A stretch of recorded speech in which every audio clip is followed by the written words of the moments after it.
July 2026. In the stifling heat of Alexandria, residents of an apartment building in the City Bisher neighborhood begin noticing something wrong. An odor. Sharp, suffocating, seeping under the heavy doors of the fourth floor. On the building's WhatsApp group, the tenant of apartment 43 responds with disturbing confidence. Everything is fine. The apartment is occupied and the laundry is drying on the balcony every day. Don't worry. She claims it's just salted fish or meat left out of the freezer. Nobody pushes further. After all, the woman living there is no stranger. She is Salima El Jabbas. Everyone calls her Sally, an attorney before the Court of Cassation, president of the Union of Egyptian Women Jurists, a prominent media figure regularly brought onto television to break down family law, champion women's rights, and preach public morality. But behind the locked door of apartment 43, the TV lights go dark. On July 20th, 2026, when police force the door, they don't find a case of domestic neglect. They uncover the beginning of what will become the most harrowing criminal case in modern Egyptian legal history. In the kitchen lies the dismembered body of 70-year-old Zainab, Sally El Jabbas's own mother. To grasp the shock of this tragedy, one must first dissect the public life of Sally El Jabbas. Because in stories like this, the gulf between social status and private reality is the true engine of the drama. Salima Pumga, known professionally as Sally El Jabbas, built a reputation through the 2000s as a formidable legal mind. With a law degree in hand, she climbed every rung of the Egyptian bar, reaching its absolute peak, the Court of Cassation. But the courtroom wasn't enough. Sally recognized the power of the screen early on. She founded a legal aid organization for vulnerable women, took the helm of the Female Lawyers Union, and became a fixture on primetime debate shows. On air, she was captivating. A calm tone, surgical vocabulary, natural authority. Listen to what she declared on national television just 3 years before the crime. "A mother is a crown upon her child's head. Nothing in this world, no dispute, no hurt, can ever justify a child lacking respect or piety toward the woman who gave them life." Today, that clip plays on a loop across social media throughout the Arab world. Yet, at the very moment she spoke those words to millions of viewers, her private world was already in ruins. Behind the attorney's polished composure lay a cascade of personal tragedy and financial collapse. The first fracture was family. Married a first time, Sally had 2 daughters. But during the divorce, the custody battle turned into a destructive war. Around 2014, the ruling came down. Custody was awarded to the father. The rupture was immediate and total. Her daughters cut off all contact. For Sally, her first role as a mother shattered. Years later, she tried to rebuild through a second marriage. A baby girl was born, Miriam. For the attorney, it was a chance at maternal redemption. Then, in 2022, tragedy struck again. At just 3 years old, Miriam choked accidentally on a piece of candy. The child didn't survive. The death blew the marriage apart. Her husband openly accused Sally of criminal negligence. Furious, Sally blamed medical malpractice by emergency responders.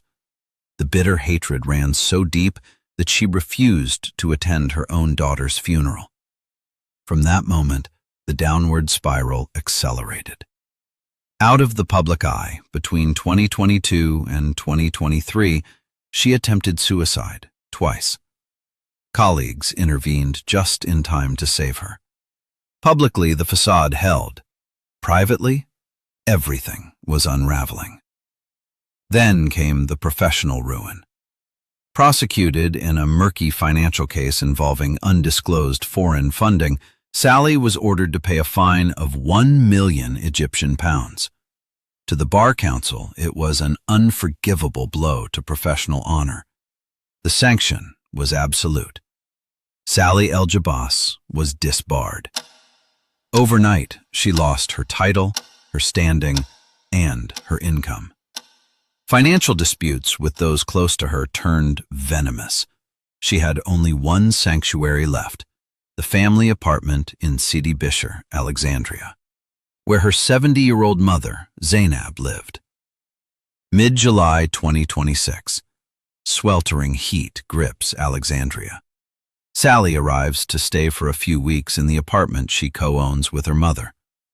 To the neighbors, Zainab is a quiet, gentle woman, deeply devoted to her daughter. But the confinement of that apartment will act like a spark in a powder keg. Friday, July 17th, 2026. The trigger is absurdly trivial. An argument breaks out on the landing over a bag of trash left outside. Sally explodes at a neighbor. Zainab steps in to diffuse the tension and apologize.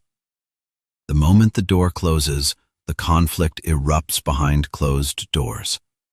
A decade of pent-up resentment, failures, humiliation, and ruin suddenly converges on her mother. In a living room, violence breaks loose. Sally lunges at her mother and strangles her with her bare hands until her last breath. It is at this precise moment that the drama turns into something unimaginable. Sally does not panic.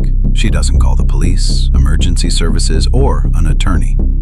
She lies down beside her mother's body and falls asleep. She sleeps there, on the living room floor next to the corpse, until the following morning. Saturday, July 18th. Upon waking, the former lawyer makes a cold decision: erase every trace of the body.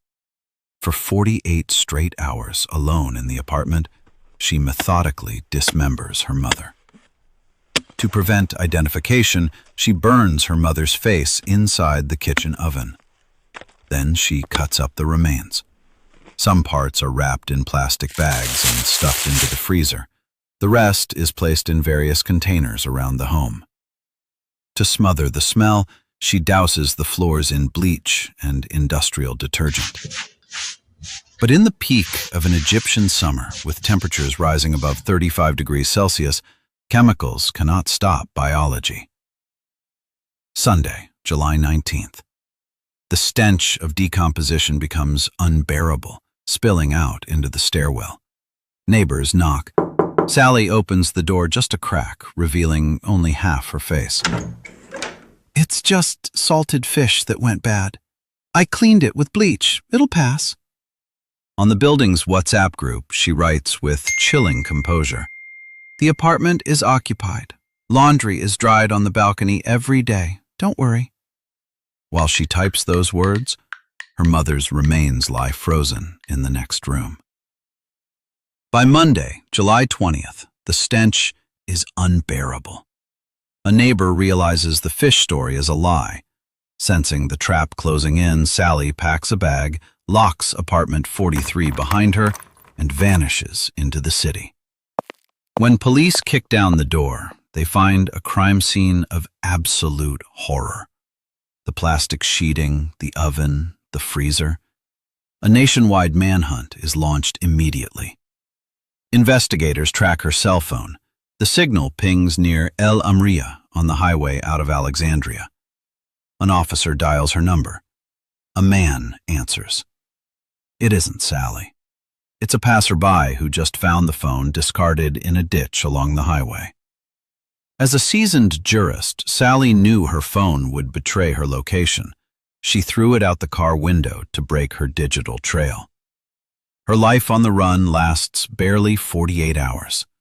Using surveillance footage and transit tracking, homicide detectives locate her 200 kilometers away in the Cairo suburb of Sheikh Zayed. On July 23, 2026, police raid the hideout. Sally El Jabbas is arrested without resistance. Brought before the prosecutors of the General Prosecution, her demeanor unsettles even veteran investigators. She denies nothing. In a flat, detached voice, She details every single step. The night of the murder, the 2 days of dismemberment, the oven, the freezer.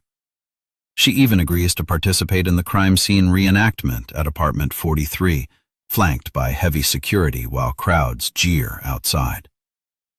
The news sends a shockwave through Egypt. Within the legal community, there is disbelief and shame. Attorneys who initially considered defending her withdraw one by one. The right to a defense is sacred, but facing matricide combined with such desecration, professional solidarity ends. You cannot defend the indefensible. For forensic psychiatrists, one central question lingers. How could a prominent lawyer and moral TV personality commit such a horrific act? Was it a severe psychotic break fueled by compound trauma, the death of her daughter, ruin, disbarment? Or the ultimate manifestation of a dark, sociopathic personality, willing to cold-bloodedly eliminate whatever stood in her way? The case of Sally L. Jabbas will haunt the public memory for years to come, not only because of its brutality, but because it shatters a comforting illusion, the idea that education, eloquence, and high status protect us from darkness. Sally L. Jabbas knew the law inside and out. She understood the penalties, the legal classifications, the aggravating circumstances. And yet, far from the spotlight, in the quiet darkness of apartment 43, the star attorney committed the oldest and most unforgivable crime in human history.